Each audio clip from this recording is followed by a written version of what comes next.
On a beaucoup de choses à se raconter.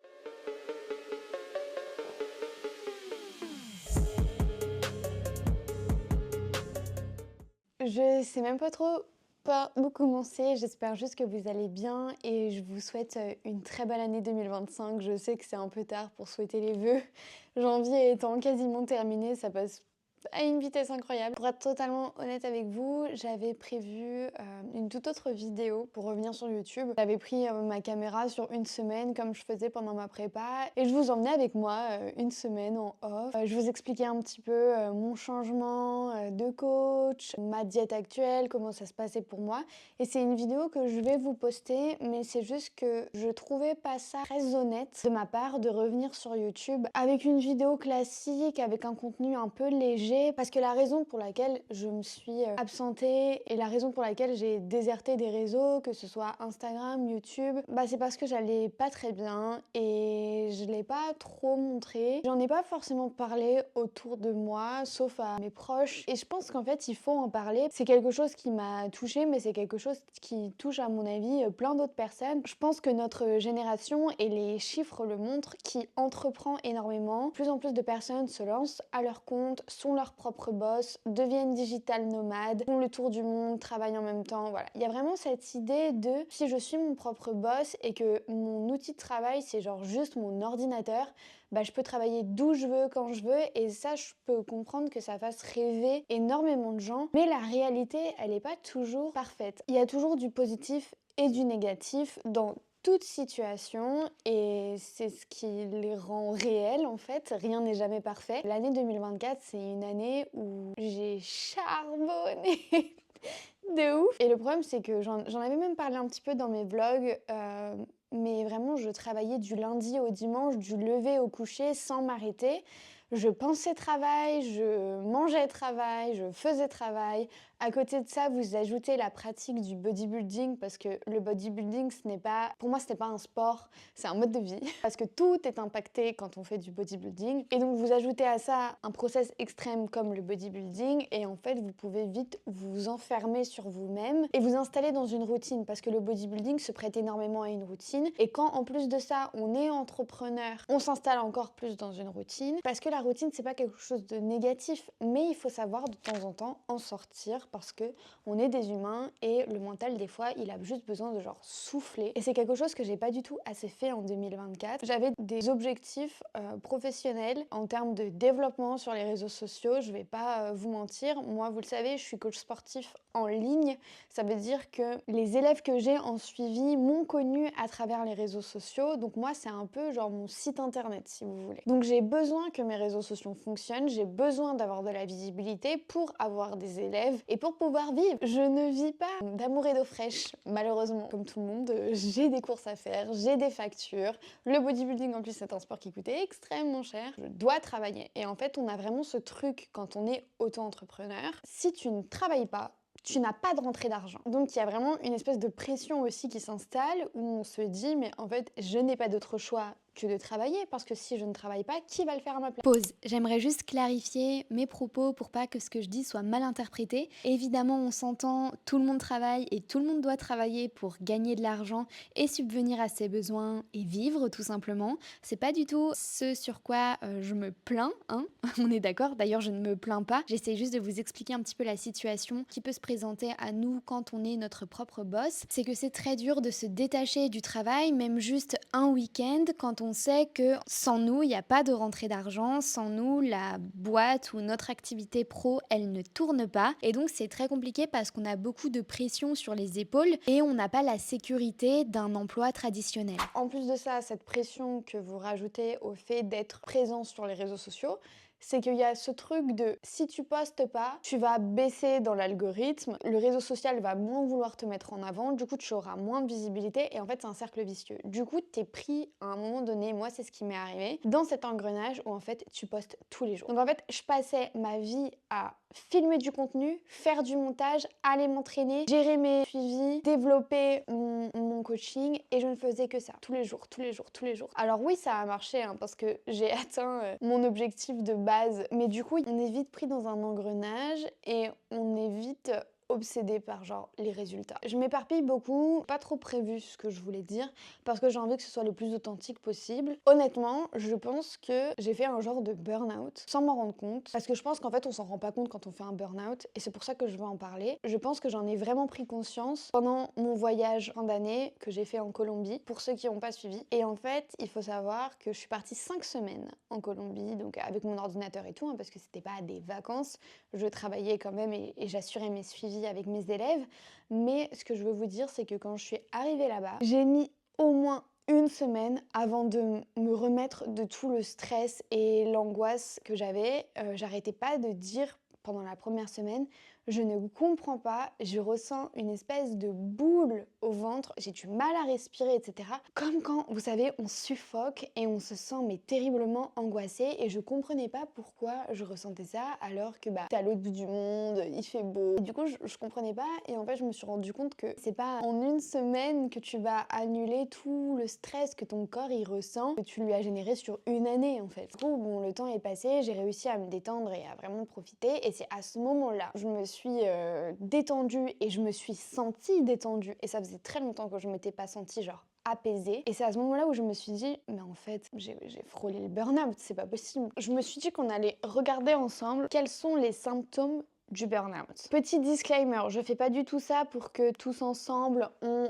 s'auto-diagnostique. Il faut toujours aller voir un professionnel de la santé pour ça, évidemment on s'entend. Mais ça peut mettre la puce à l'oreille à certaines personnes qui ont peut-être la tête dans le guidon et qui ne se rendent pas compte que en fait ça ne va pas. Le burn-out, c'est un état d'épuisement physique, mental et émotionnel lié à une surcharge prolongée de stress, généralement dans le contexte professionnel. Il y a des symptômes physiques, émotionnels, cognitifs et comportementaux. Dans les symptômes physiques, on va avoir la fatigue intense et persistante même après le repos, douleurs physiques inexpliquées, maux de tête, douleurs musculaires, tensions, troubles digestifs, maux d'estomac, nausées, perte ou prise de poids, sensation d'être constamment malade ou affaibli. On a les défenses immunitaires qui vont être amoindries. Ensuite, on a les symptômes émotionnels. Dedans, on a sentiment d'épuisement émotionnel, de vide ou d'apathie, irritabilité ou hypersensibilité. Par exemple, on va avoir des réactions exagérées dans certaines situations. On va avoir une perte de motivation, de plaisir ou d'intérêt pour des activités que habituellement on appréciait, un sentiment d'échec ou d'inutilité, anxiété, parfois accompagnée de crises d'angoisse, dépression ou tristesse persistante. Et dans les symptômes cognitifs et comportementaux, on va avoir difficulté à se concentrer ou à prendre des décisions, désengagement ou isolement social, procrastination ou diminution de la productivité, cynisme, détachement ou attitude négative vis-à-vis du travail ou de ses collègues,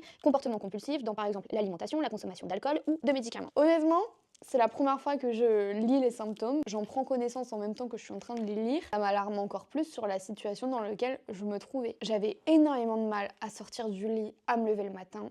Je me sentais épuisée, je commençais à avoir des douleurs physiques, j'avais tout le temps mal à la tête, je me sentais tout le temps stressée, j'étais très triste. Il y avait beaucoup de choses où je prenais plus aucun plaisir à les faire. Beaucoup de choses me demandaient des efforts inconsidérables alors que genre c'est des trucs où tu devrais prendre du plaisir, comme par exemple sortir, aller voir des amis. Et franchement, ça a pas été une période très facile. En plus de ça, je devais gérer mon post-compétition à ce moment-là. Donc il y a vraiment un peu genre tout qui m'est tombé sur la gueule en même temps et qui m'a fait et qui m'a mis à terre. Je peux vous dire que c'était pas super fun. Et le truc c'est que, ok, mais genre quelles sont les solutions quand on se retrouve dans une situation comme celle-là? Déjà, la première chose, c'est que si vraiment vous n'allez pas bien, consultez un professionnel de la santé. La santé mentale, c'est quelque chose qu'il faut vraiment prendre au sérieux. Des fois, on ne peut pas s'en sortir seul, et des fois, il faut saisir la main qu'on nous tend, aller la chercher, il faut provoquer cette main tendue, mais il faut pas rester seul, il faut pas rester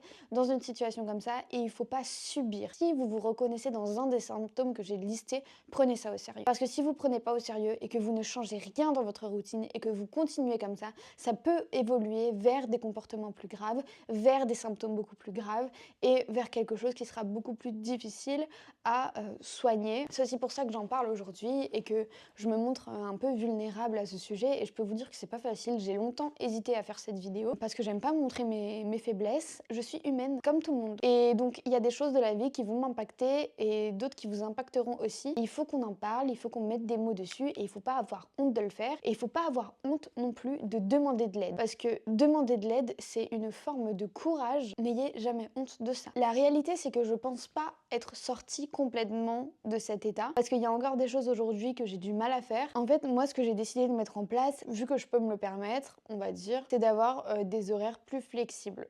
Dans la mesure où, par exemple, si je vois que genre à 17h, je n'arrive plus à me concentrer et que vraiment ça sert à rien de rester devant l'ordinateur, je vais prendre mon toutou, je vais aller faire un tour, je vais m'aérer la tête, je vais faire autre chose. En fait, des fois aussi, quand on se retrouve face à son ordinateur ou face à un truc qu'on est censé faire et qu'on n'y arrive pas, vraiment, c'est même pas une question de manque de volonté, c'est que on n'est pas capable de fournir cet effort-là, on peut se flageller encore plus et s'engrener encore plus dans du négatif en se disant bon bah je suis en fait, je suis même pas capable de rester concentrée 2 secondes, je suis même pas capable de faire ça, machin. Ne vous dénigrez pas, ça ne vous aidera jamais.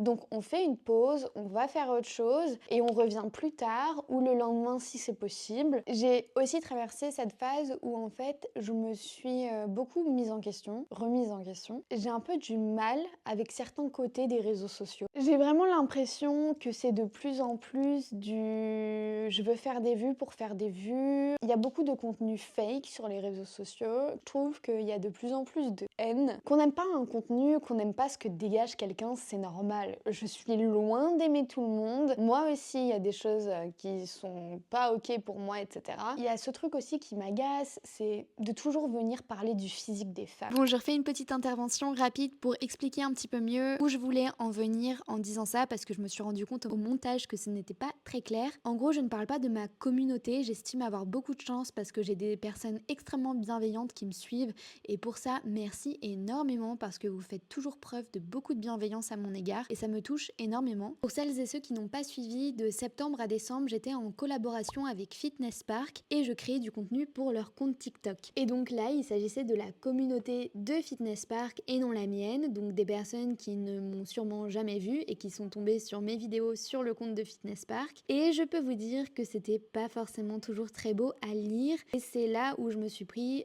vraiment des commentaires extrêmement méchants alors que j'essayais juste d'apprendre à des gens qui n'y connaissent visiblement rien 2-3 petites bases en musculation. Et oui, ces commentaires étaient majoritairement masculins, mais je peux vous dire qu'il y avait aussi des femmes dans le lot et ça m'a pas mal dérangé, plus que si ça venait des hommes. Ça a contribué au fait que les réseaux sociaux commençaient un petit peu à m'énerver et à perdre en sens pour moi. Bon, je vous laisse avec la suite. Juger comment elles sont habillées, si elles se maquillent ou non, comment elles sont coiffées, mais au final, je vais à la salle pour les mêmes raisons que vous, pour me muscler en fait. Parce que j'ai des objectifs et parce que c'est mon moment à moi. Et si j'ai envie d'arriver maquillée avec mon meilleur outfit parce que ça m'aide à me sentir bien, c'est mon problème. Et les gens confondent la liberté d'expression avec la méchanceté gratuite. Moi, à la base, je suis juste une petite meuf passionnée de musculation qui veut partager et apprendre à un max de nanas ce que moi j'ai appris durant mon parcours. Je suis beaucoup remise en question et je me suis dit, mais est-ce que les réseaux sociaux, c'est vraiment un truc que j'ai envie de continuer finalement parce que j'ai l'impression que les gens sont tellement lâches. Les réflexions que je me suis prise sur les réseaux sociaux, c'est des réflexions que je me suis jamais prises dans la vie. Jamais un mec à la salle de sport est venu me traiter de PUT parce que j'avais un short et une brassière. Sur les réseaux sociaux, un peu trop souvent. Un peu trop souvent. Je trouve que les réseaux sociaux c'est génial mais ça a permis d'ouvrir la bouche à trop de gens à qui il faut fermer la donc c'est vrai que je me suis beaucoup remise en question. En plus, j'ai commencé à me demander si ce que je faisais avait vraiment un sens. Il faut savoir que YouTube, c'est une plateforme que j'aime énormément parce qu'en fait, c'est du contenu long. Du coup, j'ai l'impression de beaucoup plus pouvoir montrer ma personnalité. Et c'est quelque chose que j'ai beaucoup de mal à faire sur Instagram, sur des formats courts. Et c'est quelque chose que j'ai vraiment envie de mettre en lumière en 2025, ou du moins de réussir à faire en 2025. C'est de vraiment montrer qui je suis. Mais c'est quelque chose que j'ai du mal à faire sur Instagram et moins me poser de questions. Bon, ça fait un moment que je parle et j'ai l'impression de tourner un petit peu en rond. J'espère juste que vous aurez compris un petit peu où je veux en venir, que la santé mentale, sans ça, on fait rien. La santé tout court, au final. Faites attention à vous, faites attention à vos proches. En général, quelqu'un qui va pas bien, ça se voit pas forcément, mais il y a toujours des petits signaux de temps en temps. Donc voilà, juste être alerte, faire un petit peu plus attention les uns aux autres, je pense que ça nous ferait tous du bien finalement, de s'entraider un peu plus parce que j'ai l'impression qu'on vit dans une société de plus en plus individualiste où chacun est un peu focus sur son propre nombril Et c'est un peu dommage finalement. On perd un peu, en lien les uns avec les autres. N'ayez jamais peur, de dire quand ça va et de dire quand ça va pas. J'espère que cette vidéo aura pu, vous éclairer un petit peu sur mon absence, vous apporter peut-être des réponses aux questions que vous vous posez. Je vais, évidemment reprendre YouTube à mon rythme. J'ai pas envie de vous promettre des choses que j'arriverai pas à tenir parce que je suis pas 100 mon top, énergie, niveau productivité et cetera. D'ailleurs, ce mot-là, productivité, en fait, il est en train de m'énerver de plus en plus parce que on pousse trop à la productivité et c'est ce qui nous pousse des fois, bah, au burn-out, tout simplement. J'ai beaucoup de nouvelles idées, de vidéos, que ce soit sur Instagram pour un peu plus montrer ma personnalité et aussi sur YouTube pour continuer les formats longs parce que vraiment, mais j'ai un coup de cœur pour cette plateforme, je peux même pas vous expliquer, j'aime trop et j'aime trop le lien qu'on a ici. Je trouve qu'on est beaucoup plus proches et c'est quelque chose que j'apprécie énormément. J'espère que vous allez bien, prenez soin de vous et on se dit à très vite pour une prochaine vidéo. C'est ciao!